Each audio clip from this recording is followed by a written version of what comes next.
was characterized by court alliance and the use of religion as an instrument of diplomatic and commercial relations. There was the hope that court conversion would lead to mass conversion of the people.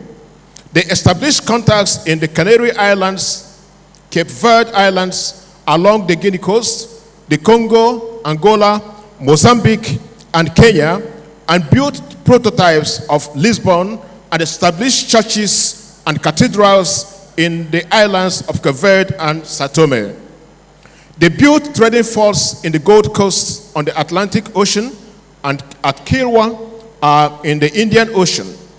The evangelization effort, however, contrasted with the mestizo population, concentrated on the mestizo population. Conversion among Africans met mixed success. Some African rulers rejected Christianity because it threatened the basis of their spiritual and temporal authority. Such cases we will find in places like Benin and Warri. Attempt in the kingdom of Benin and Warri soon failed as the Portuguese focused their attention on on the search for paper in India. The Portuguese missionaries had their greatest success, however, in the Congo and the Soyo kingdoms. The Portuguese came into contact with the Congo kingdom in 1483 and 1491. Missionaries were sent to the Congo, and soon afterwards, King Nzinga was baptized as a Christian. His son, Nzinga Mbembe, was sent to Portugal, where he received Catholic education. On his return to the Congo, he replaced his father as a king and changed his name to King Afonso I. Missionaries opened schools across the kingdom, and many Congolese were converted to Christianity. But evangelical movements often took the back burner in relationship to commercial interests, particularly after the introduction of the slave trade in the 17th century. Over time, the commercial interests compromised the missionary zeal. Among the Soyo, Capuchin missionaries from Portugal established themselves as crucial intermediaries between the kingdom and Europe. They were helped by local interpreters who translated during confession, prepared the altar, and taught converts. By the late 17th century, the rulers of Soyo were attending 3 masses a week and wearing a cross of solid gold. As with the Congo, conflicts developed between the Capuchins and the Soyo over the issue of monogamous marriage and traditional religious practices, and over the slave trade.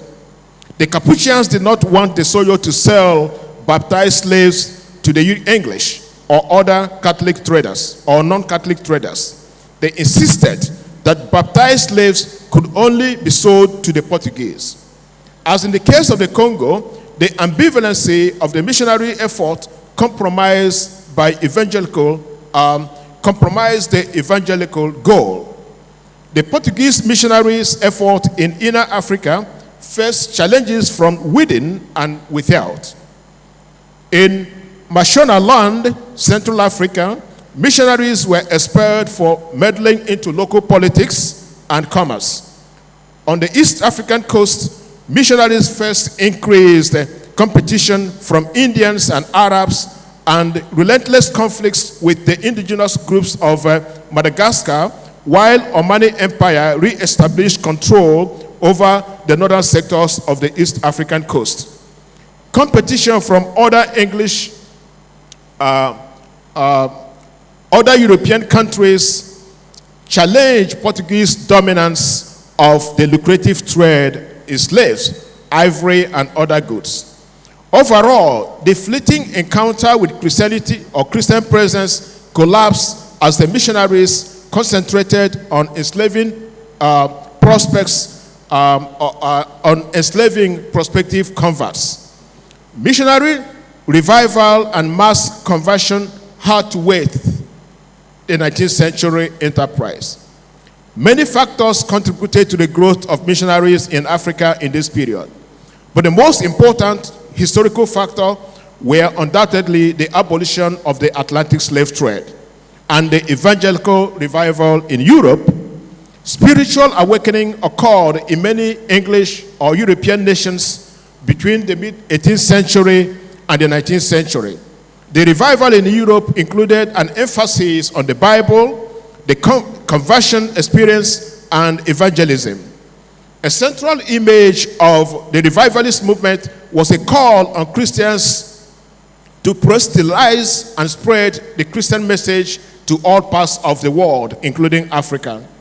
Thus, European and North American missionary endeavor were directly tied to the Christian revivalist movement that occurred in the 19th century. Many Christian missionaries from Europe and North America and the West Indies walked throughout the African continent to spread Christianity. The abolition agenda became a component of evangelism that proposed to stop the slave trade on the African side and establish what was then known as legitimate commerce.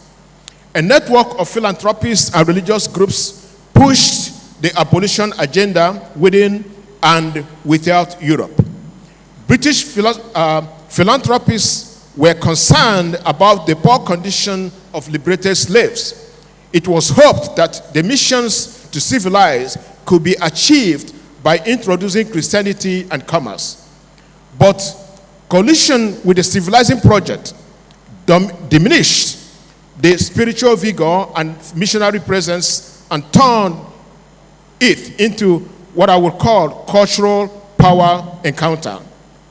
Often missionaries or missionary strategies ran counter to their Enlightenment ideals. Missionaries often became part of the colonial exploitation and expropriation, as was the Holy Ghost fathers that turned their plantations into lucrative exploitation of young people in Bagamoyo off the coast of Zanzibar. The Dutch Reformed Church was instrumental in the formulation of the ideology of apartheid in South Africa. Belgian Catholic missionaries in the Congo were complacent with the brutality meted to the local population by Leopold II's Congo Free State employees until he relinquished the colony to the Belgians in 1908. It was the international outcry about the brutality of the Congo Free State that, and not the Enlightenment ideals of the Belgian missionaries, that ameliorated the slavery of the Congolese people under Leopold's Congo Free State. Nevertheless, large-scale conversion occurred throughout most of Africa due to Christian evangelism. Missionaries learned African languages and often translated portions of the Bible into local languages in order to facilitate conversion. They opened schools which focused on reading and religious instruction as tool for conversion. Missionaries believed that the ability to read the Bible was vital in the conversion process. As the colonization became entrenched, mission education expanded as the colonial government spent money on education. But many Africans accepted conversion and missionary education for its utilitarian purpose. Missions were established by a variety of Christian denominations, including the Roman Catholic orders, the Protestant denominations. Missionaries did not only come from predominantly white churches, they came from different races and backgrounds. Liberated Africans formed the core of Sierra Leone's mission in 1792, with a clear vision to build a new society under the mandate of the gospel. The liberated slaves' clear vision to build a new society linked the Enlightenment ideals and Christianity to individual liberty and the freedom they set, in terms of cultural tones of industry and religion that nurtured thousands of recaptives in Sierra Leone.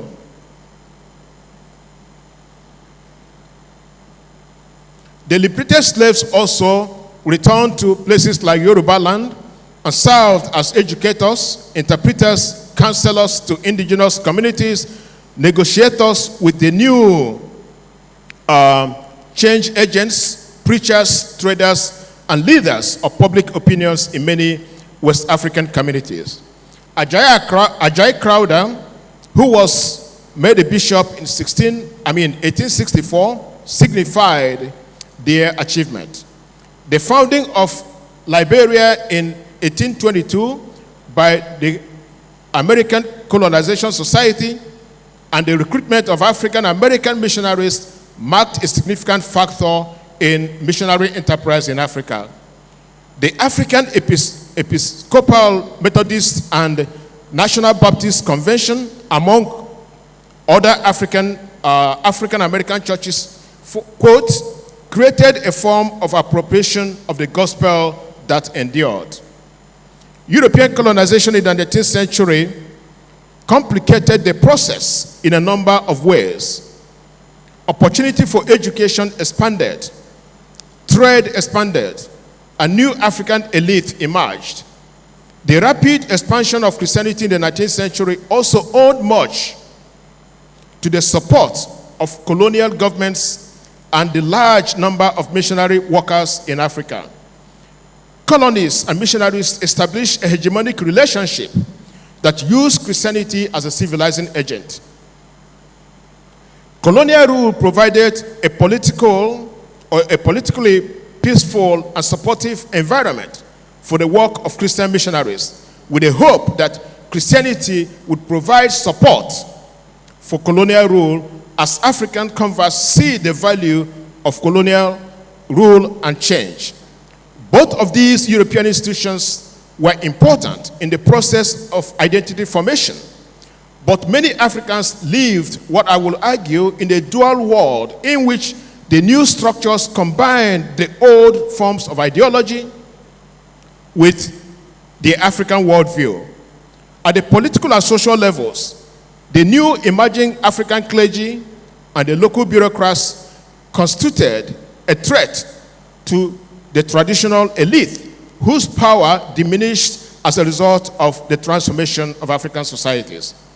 But the relationship between colonial authorities and missionaries were ambivalent at times. The symbiotic relationship between colonial governments and missionaries was strongest in colonies that did not have large Muslim population. In colonies such as Nigeria, where large Muslim populations existed, government discouraged Christian missionary endeavor in such areas as the Sokoto Caliphate. For what? They did not want to jeopardize what I call the collaborative hegemony that enabled the colonial state to function in such areas. Thus, geography, I would argue, remained an important architect of African religious beliefs. So I'm going to stop here so that people will have some time to do their papers. Right.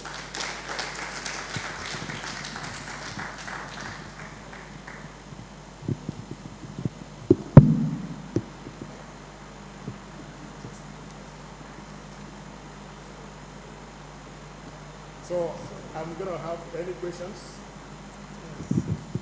Prof is already asking that we should get the questions coming. He's fired up. All right, so we want to know any response, questions, comments from any scholar.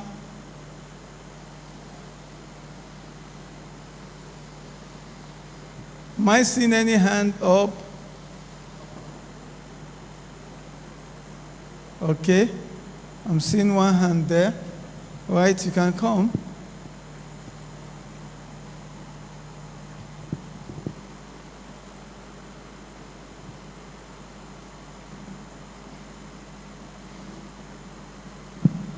Thank you, Prof Korieh, for your wonderful presentation. I have an issue. Christianity came to Africa to civilize Africa, as they sold to us.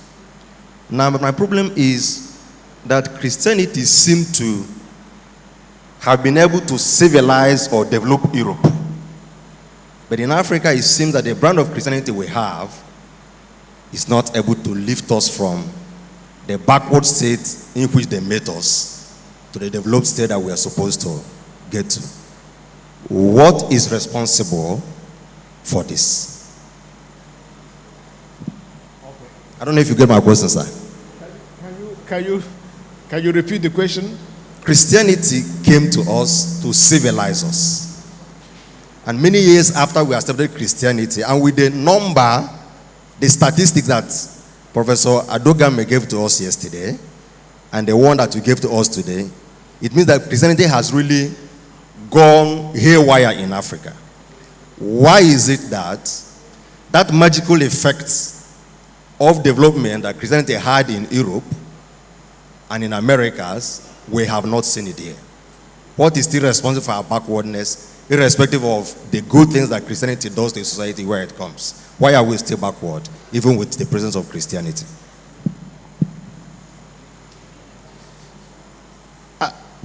I think it's a complex question, but a good one. First, one has to sort of differentiate the notion of civilization, right, on quotes, as proposed by Europeans.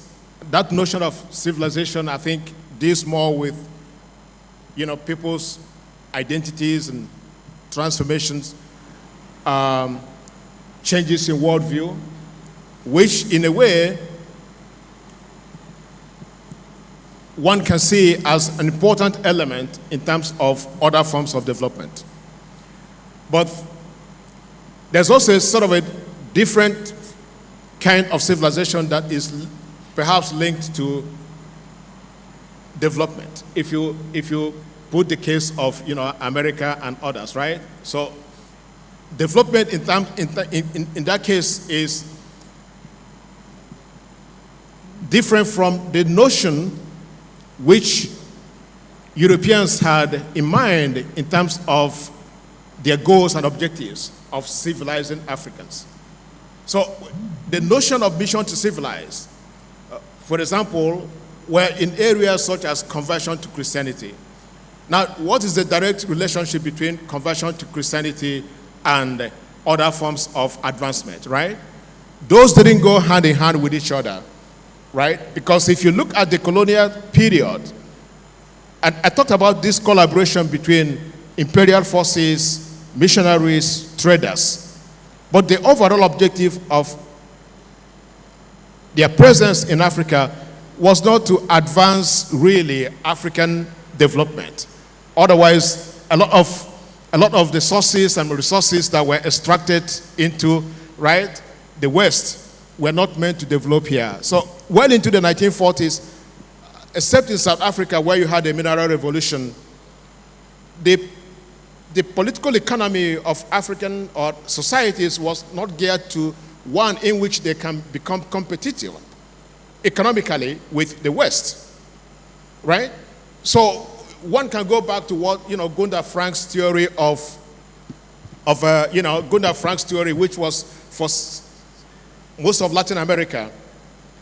If Africans were allowed, for example, the cocoa farmer in Ghana could convert the cocoa to chocolate, right? He will make more money. You understand what I'm saying? He will make more money converting the cocoa to chocolate. But it means that he will compete with the chocolate industry in Europe and Hershey factory in the US, right? So there's a 30% tariff on cocoa or chocolate manufactured outside the EU. The guy here is not going to be able to compete, right? So it's made in such a way that I think African societies have a sort of a comparative advantage producing raw materials to feed Western industries. If it was the other way, then we will be more competitive. And I think that has to do look at economic structures rather than the notion of civilization, right?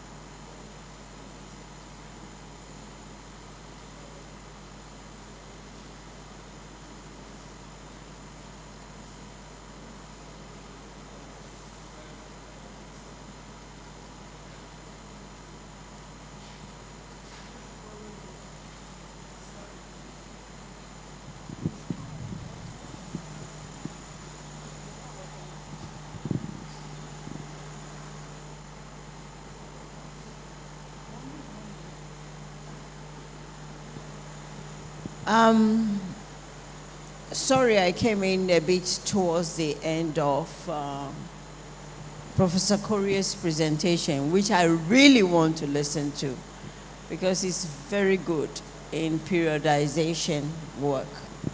And so you have to understand his presentation from that perspective. That's number one. Number two is that the question the person asked, the way he framed the question, is one of the reasons that this center was set up. Because the language you use, the words to frame your questions and to write, is the language which you were made to make yourself, to see yourself. Why would you describe a period in which somebody came? If we describe the period Jesus was born as backward, and today as advanced, would it be fair? You have to stick with the period. When anybody, any group met another group in acculturation, that does not condemn the group. So we want people to know the original foundations. That's what Professor Kalu did, Ogbu Kalu did. Know the original foundation of how did we react? What state were we in when Christianity came, and how did we react? Christianity was more advanced in Africa than any part of the world.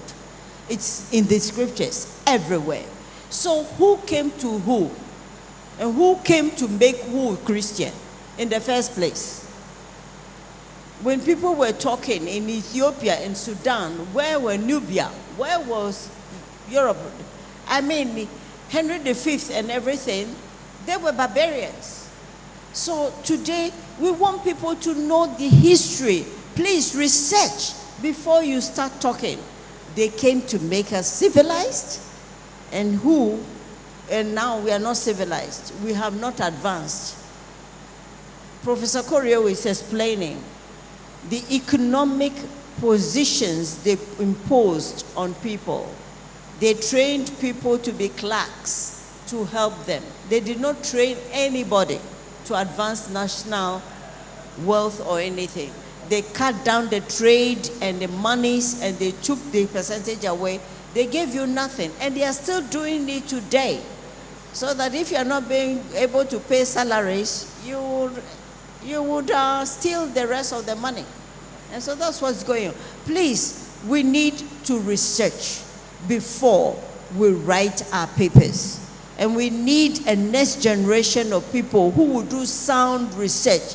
This center is set up to train people to be aware that you must do sound research. If I ask you to do something about your village, what is going on, what is the Christian influence on the village, you wouldn't even know where to begin with. Let alone, you will say you are an Anglican, so you go to the Anglican church. Is the Anglican church the Holy Spirit or the scripture that came to the place? We need information.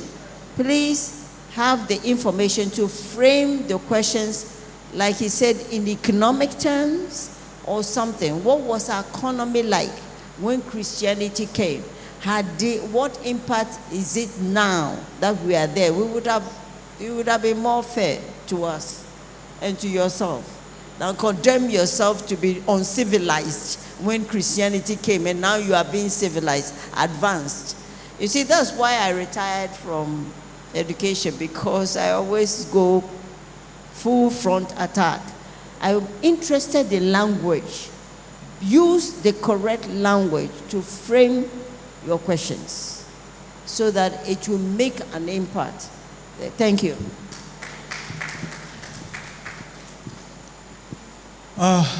Let's take a question from a lady. Thank you, sir, for your presentation. I just want to ask, how can you assess the nature of the relationship between Christianity and African nationalism as propounded by Livingstone in the terms of the 3S that he developed for African Christian: self-propagating, self-financing, and self-sustaining? Because you are talking about, okay, the question has to do in relation with identity formation. We know there was a period in between the colonial time and the post-colonialism when people from the West are also advocating for kind of African nationalism, that Africans should stand in for themselves. And in line or in relation with identity formation, how can you assess the relationship and the process or the progress the process has brought to us so far? Thank you. I think I mentioned earlier, frankly, I mean, I began with sort of the, sort of conceptual theoretical stuff about before. There is ways in which you can use Nigeria as a case study. I left that out here. But I began by saying that in many ways, the notion of identity is a very complicated stuff, because in some cases, people ascribe some form of identity to themselves. In other cases, it's imposed, right? And the fluidity of it is that people can change and shape their identity. Now, we look at the Western encounter as very important in terms of new identity formations. When people take up the notion of, conversion to Christianity, they're also, imposing, ascribing different forms or new forms of identity to themselves. Now, the case with Africa, you mentioned that kind of nationalism, that we can, in some cases, look at even conversion to Christianity as a form of reaction and response, right, to European encounter. I mentioned the case of the Congo. Why did people in the Congo convert to Christianity, right? Perhaps if we go back to the complex political relationships between the Congo and other people in Central Africa, we may see that conversion to Christianity offered some political protection, right? So we can look at that in terms of, whether it is sort of diplomatic response or sort of, self-preservation, which we can relate to notions of nationalism, right? But we can look at the whole period, not just in the 1940s and 50s, as a period in which Africans have always used different forms of response that are nationalistic in nature, beginning from the first period of encounter. I know that some converted because they saw opportunity in there, right? Some converted, maybe they have genuine spiritual experience. Others converted because there's something to be gained, right? And others converted because it offered them opportunity to protect their own society and preserve their own. Look at South Africa, for example. Lesotho is a very small country. It's enclosed in South Africa, right? Swaziland is a small country. It's enclosed in South Africa. We have to look at missionary engagement in South Africa, European engagement in South Africa, and the sort of alliances these sort of different nations made with missionaries and colonial powers in order to preserve themselves at a point in which state formation. The Zulu were wreaking havoc throughout Southern Africa, right? So the conversion, we may see, okay, they allied with the Christians or missionaries. But we can look at that as sort of elements of nationalistic, interest, moving them into that direction. And you go towards the more contemporary period. Christianity offered opportunity for nationalist movement, right? For most of those who, in other words, the Christians offered education. And education became the most important instrument that Africans used to challenge Western notions of, right, African subordination, European superiority. The most important challenge came from people like the negritude movement in, the French in the 1930s, right? Led by people like Senghor. Senghor is